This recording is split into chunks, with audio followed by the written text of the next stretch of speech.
di Seex Mustafa ibnu Sëriñ Sey moo doon jàmbaar ga mooy Muxtaaru Bidaani Seex Mustafa yaa wutu woon jàmbaar ja Seex ibnu Sey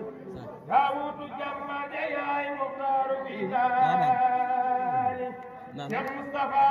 wutu woon jàmbaar ja Sëriñ Bakke Njaay nekkoon xalifa Sëriñ Alisey Borom Daaru ñun ñàkk nan jaaxle nan suñ xol yi nee na tere jàmbaar ja ndax sañu dem fekki Borom Daaru ñu toog di jooy di xalaat ku mel ni moom du fi am Seex Ibra ñëw wuuf ñu moo wuutu Borom Daaru Seex Ibra Seex Mustafa Seex Amdiya Ibra tey yow la nii xoolee sa baay ba Sëriñ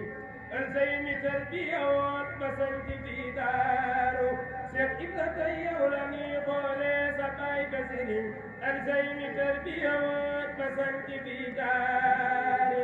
Seex Ibra yaa mat li nga doon jàmbaar nga yaay ku gore yaa doon jàmbaar nga yaay Muxtaaru Bidaani